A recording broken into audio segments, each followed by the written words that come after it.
How come? Oh dear. Hi. Hi, Pauline. And we're Hi. live. Yeah. All right. Keeping it real. All There we go. right. Oh, your head's a little cut off on Instagram. Ah, jeez.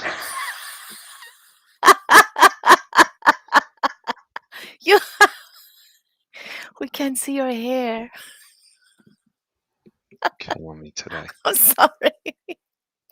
Hi. Oh, Rebecca. Oh my God. Hi. I Rebecca, love seeing your beautiful family. Oh. Hi. Rebecca went to graduate school with my ex husband at BU, where we both went to school. She's an amazing soul. She's a very joyful, nice person, really great artist. It's nice to see you here. Anyway, so we are gathered okay. here. Are we all set? We can see We you. had it here. What's that? A wedding? Yeah. We are gathered here together to share information about property, buying property, and the process that it entails, particularly or specifically to New York City, because that is where I am. George can help you all across the country. He's a mortgage broker, but I can help you in New York, and I do have connections with real estate agents across the country. So I can also help, but I do specialize in New York. That is my turf. Anyway, so George, would you like to introduce yourself? Sure. Like Carolina said, I'm a mortgage broker. I can do residential mortgages nationwide, commercial mortgages nationwide, and Canada and the Caribbean. And also, if you need realtors in other states and Carolina can't help you, I have a lot of contacts around the country. So you could also reach out to me if she's unable to help. Yeah, George is like a mayor. He knows everybody. Anyway, so we have been doing lives on these types of events to help people or to share a little bit of the knowledge and share a bit of the process from beginning to end, in terms of what the transaction takes, and what are the things that need to happen and what are the things to be prepared for. So last week we spoke about mortgage lending, and George shared a lot of information. All of the information you share is applicable nationwide, correct? Yes. I mean, some Yes. states, like New York City's a little bit quirky. It has its little intricacies, and some other states do too. But for the most part, everything that I'm speaking about is across the board. Great. So he shared some really amazing information in terms of the overall types of different mortgages, and to give people an idea what they can qualify for, what they can get. And, it was surprising to me that I feel like a lot of people may be closer to home ownership than they realize. So I did upload that onto YouTube, and I think George is close to doing that because Yep. we were able to record also a video and put it up online, so that if you have any questions or if you'd like to take a look at that, feel free. He explains all of the information in a very straightforward way.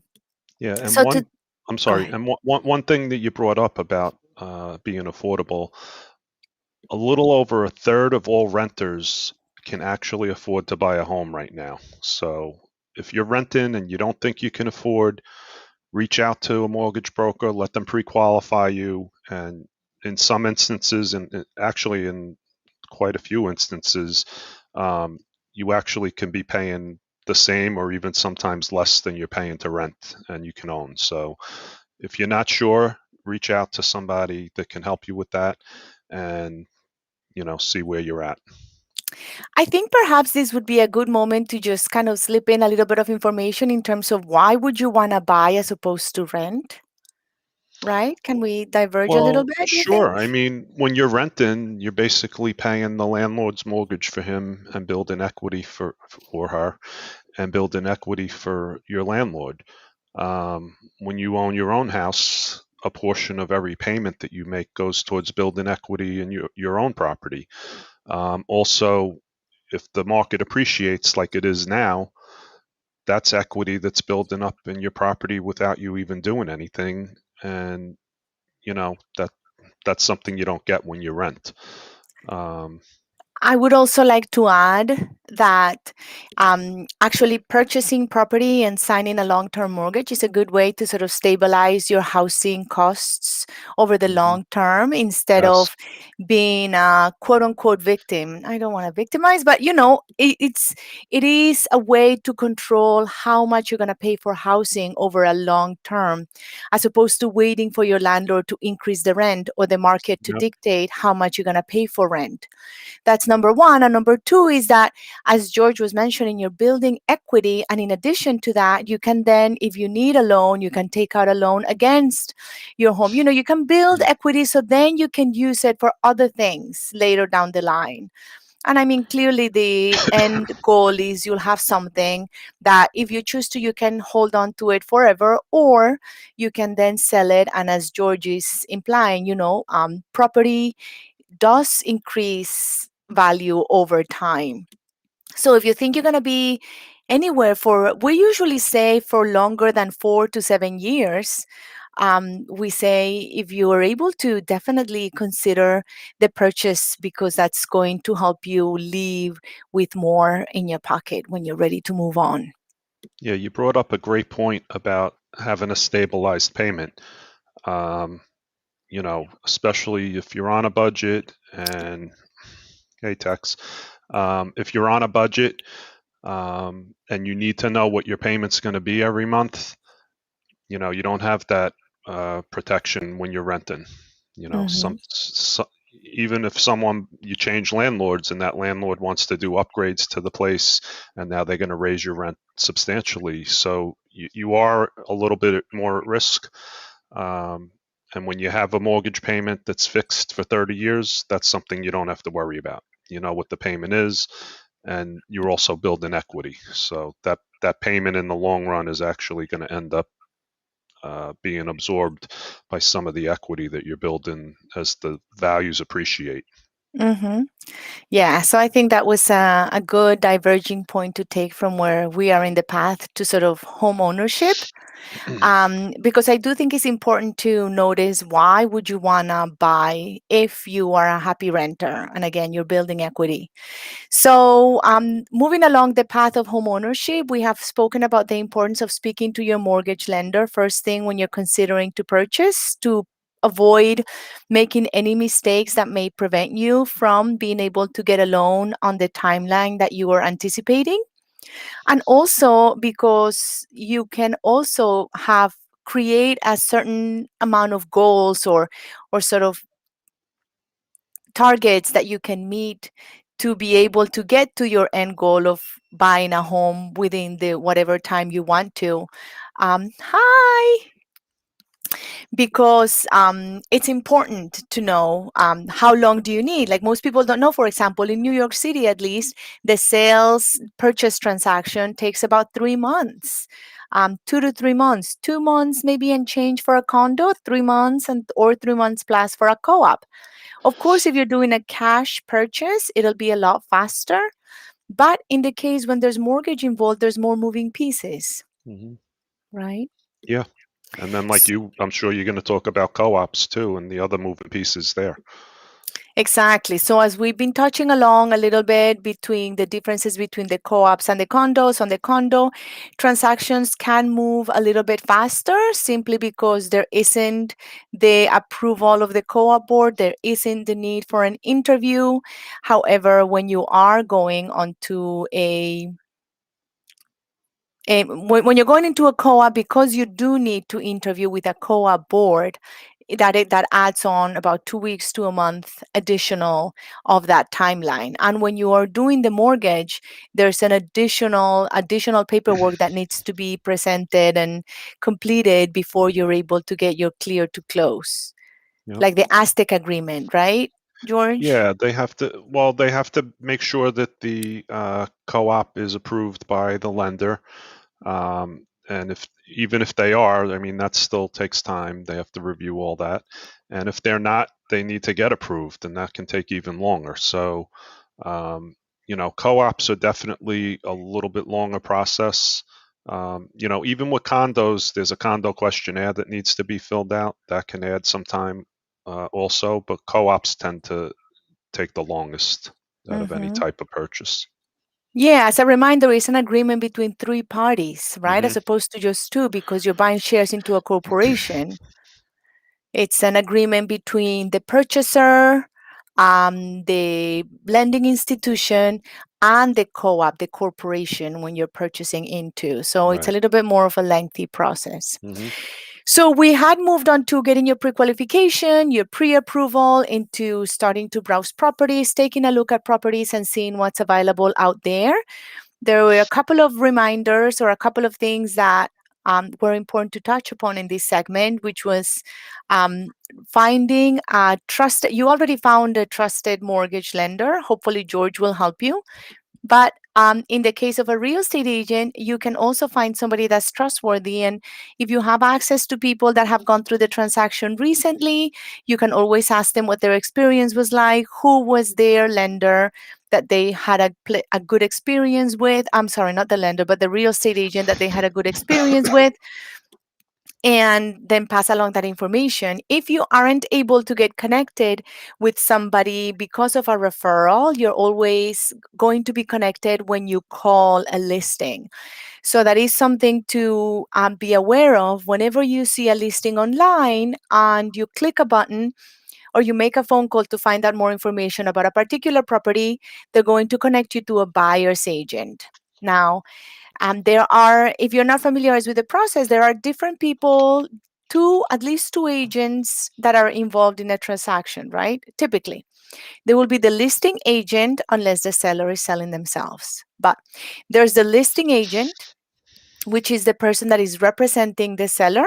They are taking all the photography, getting all the facts about the building, about the listing, about the apartment, and then posting them online. And then there is the buyer's agent, which would be the person that would represent you on the transaction. Now, it's important to note that you don't pay a penny for a buyer's agent, and it can provide you a lot of information in terms of the price that you're looking to pay for the property. We can do comparative market analysis, which are thorough market analysis, as the name implies, that include the verified closed price on all properties that closed in the last 12 months on properties that were similar to the one you're considering to purchase in the vicinity of the one that you were looking to purchase. And the reason why that is important is because that can provide you an idea of price per square foot on that neighborhood for the time being. So it'll give you a clear insight on the current market and what you should expect to pay. Now, as it relates to George and to mortgage, the reason why that is so important also is because along the lending process, the banking institution or the lender is going to verify that price via an appraisal. Yep. George, do you want to go into that a little bit? Yeah, sure. There's a couple of different scenarios. I'll talk about the current market we're in now, which is a very hot seller's market, and a lot of people are paying over asking price. So one situation that can occur is that, say someone pays $40,000 over the asking price, and then we go to do the appraisal, and the appraisal doesn't come in at that price. So say it only comes in 20,000 over what they were asking. At that point, you would have to make a decision whether you're going to put another $20,000 down towards the purchase price, because the lender is only going to lend based off of what the appraised value is, not what you are buying it for. So some people are doing that. The other option is to renegotiate the purchase price with the seller, and that's typically what would happen. But we are in a little bit unusual market, so you may actually see the seller stick to their guns and people pay more. Um, if the price comes in lower than what the purchase price is, that's another reason you would want to renegotiate the price, or you would put additional money down. But in both instances, both of those options are available to you, and that would be worked out between you and the seller, or your attorney and the seller's attorney. Um, the other thing with the appraisal is if there's anything in disrepair or that's not up, well, I don't want to say up to code, but like, you have to have uh, running water and stuff like that. You can't, the appraiser is going to check that. And if they come back with identifying certain problems, the lender's going to require those to be uh, corrected prior, unless you're doing a rehab loan. But that's something different that we could talk about in another segment, I guess. But typically, the lender's going to want those things repaired before they'll lend, and the appraiser would have to go back out and reinspect. So is it safe to say that the property has to be in a livable condition for the most part? Is that Yeah, okay? you have So you know you have to unless have the loan you have is to have a working stove. You have to have a working heating system.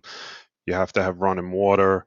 You can't be missing a toilet bowl in the bathroom. Like, it has to be livable. unless the loan is specific to There are what's called rehab loans where the lender will lend a certain portion of the money in advance to do the work, and then they'll lend the rest of the money to actually complete the transaction. okay, great. Yeah, so that's very helpful to know, and I think it's important to know too the fact that we're talking about appraisals right now, but there's also something important to talk about, which are inspections. Hmm. So even though they have some they're related in a way, because I mean the appraisal again makes sure that the property is livable and evaluates the cost or the value of the home, or what the bank is going to consider the value of the home.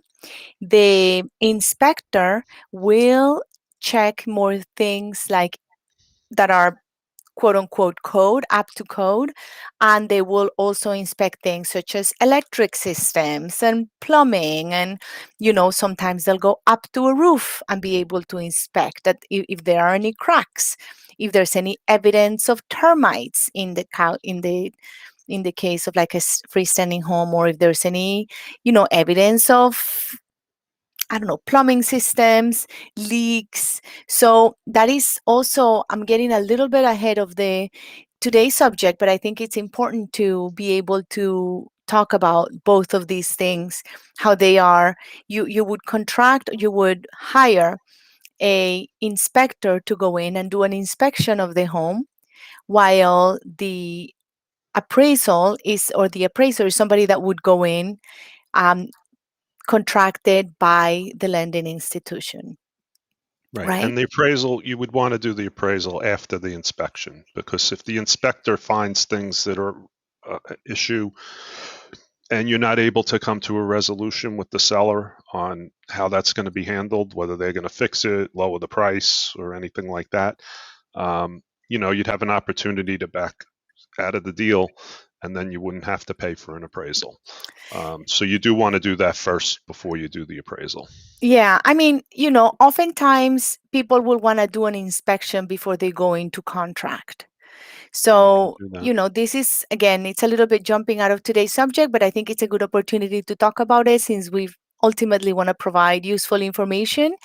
Once somebody finds a property that they really like and they want to move forward with, you can go two ways about it, and that is include in the offer something that says, contingent upon inspection. Hmm. Again, in a market like today's, depending upon the property, that may or may not be advisable, right? To put an offer depending on the value, depending on what you're paying for it or what you're offering. To put something pending upon inspection may just, if there's a multiple offer scenario, oftentimes the seller will want to see something that has no contingencies.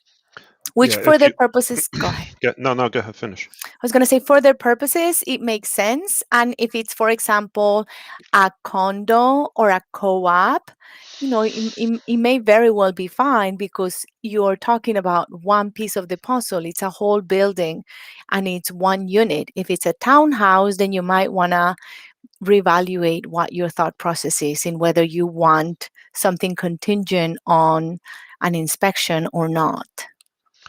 Yeah, I Go ahead. think one thing you alluded to that we kind of skipped ahead a little.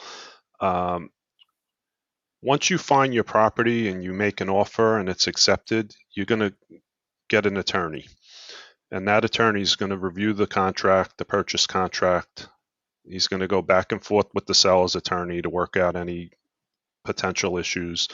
And there's a few things regarding contingencies that you really need to understand and be aware of. Um, one thing is if you have a contingency that you have to sell your existing home in order to move into this home, that's something that comes up sometimes. It's in this market right now because it's such a hot seller's market. You're going to have a very difficult time getting that contingency approved by the seller. Um, if it wasn't such a hot market and things weren't moving so fast, that's something you may be able to do. Another contingency is a mortgage contingency. So the contract may be written that if you're unable to get a mortgage, you could back out of the deal. That also is going to be tough right now in this market to get a seller to agree to that. And that's why we talked last time about making sure you have a solid pre-approval letter from a lender. Go ahead. Did you want to say something? I wanted to say once you have your pre approval, you're okay. If you have a Right. pre approval and you say contingent upon mortgage and upon lending, then of course that's understandable because if you don't Right. have the cash to pay for a property outright, then both the seller and the buyer want to make sure that they can be covered and that they're not going to lose their 10% escrow deposit on the from the contract signing because the lending wasn't finalized. But we are or I am assuming right now that you're placing an offer with a pre-approval, not Correct. just a pre-qualification or not really knowing whether you can get it. Which, I mean, to be honest, very nobody is going to accept a offer for a property without at least a pre-qualification, and by then Yeah. they hopefully have seen your financials enough to realize whether you're going to be able to or not to get a pre-approval on the end. Yep. That's true. Um, so yeah, I mean, I'm just bringing those two contingencies up so you're aware of them, but those aren't going to fly in this market for sure. You're going to have you're not going to be able to have a contingency where you need to sell your house to buy another house. I Mhm. highly doubt anybody's going to agree to that right now in this market. And the same thing with the mortgage. You're not going to get a contingency that you need to get a mortgage. They're going to want to know you're already pre-approved before there's even a contract drawn. But those are contingencies that you would see sometimes in normal times. Um, and then, there's other contingencies that it has to appraise, like we were talking about the appraisal, that it has to be inspected. I mean, there's other things that allow you to back out of the deal. And we'll probably have an attorney on with us at some point to go into more detail with you guys. But I just wanted to hit on those couple of items so you're aware of them. Yeah, thank you, George. So we kind of jumped forward a lot from being able from we're moving a little bit into the offer presenting of the process. So I want us to take a couple of steps back into the search process and how useful and how you can actually use your real estate agent as opposed to feeling like you're confused and in a daze by looking at properties, not really knowing. So again, you don't pay a single penny for buyer's agent. The buyer's agent is there to represent you. Now, let me clarify that a little bit. All of the listings, most of like 99.9% of the listings, the seller has already agreed to pay a particular fee to your agent, to your buyer's agent. on an instance where you may have to pay your buyer's agent, but it's something that you would be very well made aware of, is if you were looking for a very specific property or you couldn't find a home and you were asking your agent to go knock on doors to find a home. Now, again, ideally, your agent can communicate the value to the seller to be able to sell their home without even having to list it, having a interested party right at their doorstep. However, would they not be able to communicate or to convince the seller to pay your fee, or to pay the buyer's agent's fee? Most likely you would have to pay it. But that's a 0.1% probability, and it would be something that your agent would communicate to you before engaging on that activity, because it's something that's, as you can imagine, very time consuming and very specific. And that is, again, in the case that they wouldn't be able to get the seller to pay for the fee. So you will not have to pay a fee to be able to use the services of a buyer's agent that will be able to provide you listings. That's only the tip of the iceberg. They'll be able to talk to you about what's happening in the market in terms of what are the trends right now. And sometimes there's a discrepancy from the articles that we've heard like from like few weeks back. And unless you are up to date and looking at your reports like every day as a real estate professional will, you will sort of not really be aware of what the market trends are.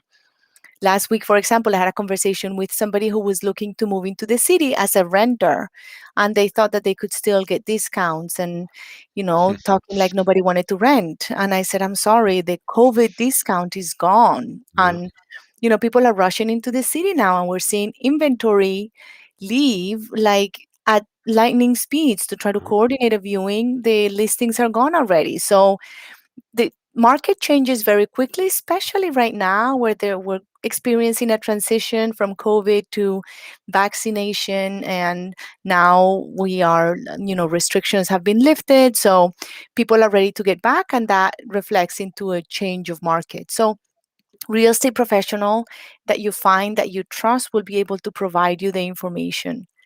Make sure this person is responsive.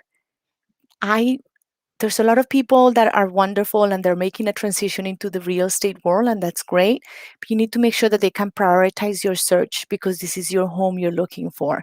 So even though, there's some, you may be trying to help somebody that's looking to transition. If the search is not that important for you and it's something that you have in the back burner, I think that's a great idea. But if this search is something that you're in a little bit of a time constraint, that you're not quite sure how to handle some aspects of it, I would advise you to go with somebody that this is their full-time profession, because it's just too much is at stake. Time really is important, especially in this market, and you don't want to suffer the consequences of not being somebody's priority by losing on a deal that you really want, because things are moving really quickly. Yeah. And um, that I just want to jump in real quick. And that brings me back to, and I've said this before, you're not looking for a mortgage broker, you're not looking for a realtor, you're not looking for an attorney, you're looking for a team. You're looking for people who have worked together before, who know each other, who communicate well. So, like, if you ask me to refer you to someone, they're going to be top notch because that's what I expect when I send someone as a referral. And Carolina's the same way. So, you really want to try and have a team of people who are used to working together. It's going to make the process work with people because you're going to need those three key components. You're going to need a lender, you're going to need a realtor, and you're going to need an attorney. So it definitely helps. Yeah, I agree. And especially, if let's say you choose to use three different people that come from three different referrals, that's, it's fine. It's your choice. Absolutely. Just connect them to each other via email. They're going to be connected anyway once everything moves forward. Mhm. But I think it always helps to open up those channels of communication so that they can reach out to each other and just ask questions if needed be. I mean, clearly professionals are proactive or should be proactive as it is. So I don't think it's It puts a hurdle if you don't, but it's something that I have found it's helpful in sort of being able to introduce people to each other so that that channel is open. Yeah. Um, so yeah, I mean, it's pretty much being able to find somebody that you can trust. They're going to help you with the scheduling, the screening, and then they'll help you once you find that property that you love, they'll make you aware of all of the considerations you need to take in terms of that offer. We referenced earlier today the different contingencies that may occur during an offer that you may choose to put during an offer, whether you're going to do an inspection or not before or as part of the offer or not. So having that person to be able to advise you during the time of the offer to place you in a position that in a market like today's, which is a multiple offer scenario, will put you at an advantage. It can be really helpful. And Do you then have anything? even after the offer, like for you, like that's when the real work begins too, right? Like, you know, handling the questionnaires and all that. Like, I don't know if you want to touch on that. Yeah, I mean, absolutely. I mean, what we have to handle mostly, it's true. We help you find the property, schedule the tours, hopefully are able to accompany you to most of the viewings and um, are able to advise you and to help you put an offer that's strong so that way you end up with the home you want. But once you get that accepted offer is when a real work begins because then we start to put the application together for the purchase. Some condos, this is pretty simple. Some condos are a little more complicated, and co-ops are usually have extensive purchase packages or board packages that we have to complete, finalize, and make sure they're perfect. So it takes a lot of like very thorough reviewing this board package over and over again to make Mm. sure that it's perfect. These tend to be hundreds of pages long. Some of them are documents like just your whole tax returns for 2 years or bank statements and all investment accounts listed. So we make sure that everything matches what's listed so that way there are no questions or very little questions from the board when they review your package and are then able to invite you to interview. Yeah. And then So you'll even prep people for the interview too, right? absolutely. Yeah. I usually talk to people about, what's an advisable way to conduct yourself during an interview. Not to say that anybody's going to go in there and act, but, we all recognize that there are certain features and things certain ways in which it's more or less appropriate to behave in certain scenarios according to what you want the outcome to be. So I will happily advise my clients in terms of what is advisable for them when they go into the interview. And for some people, this may not be, it's pretty basic information, but sometimes there are little things that you may not be aware of that you may not want to highlight during your interview. Yeah. Um, That's it's something that I always, whenever I'm putting a board application together, I have to always keep going back to my client over and over for like signatures or please make sure that this is included or that there's recommendations letters. So it feels like the communication has to be very high volume between the agent and the client at that point because there's just a lot of papers of exchange, and of course we try to execute it in a way that is most efficient, but do realize that every single line that we are requesting for it to be perfectly filled out, it's to increase the probability that the period from which the board gets this package and you're able to get your interview is not extended. We submit that package to the to the management company, and they submit it to the board for review, and they have 30 days to review it and then invite you to interview. But if there's pages missing, if there are signature missing, if there is any questions of things not lining up on the package, every time they ask for a new document or something has to be redone or complete, the time period that they have to be able to complete is extended by 30 days. So nobody really wants to have your time be elongated for that period of time. So that's why sometimes it seems like a very tedious process and it's a lot of asking, but it has to be done the best as possible. Yeah, I don't know if anyone has any questions. If you want to ask some questions, we'd be happy to answer them for you. You could just put them in the chat.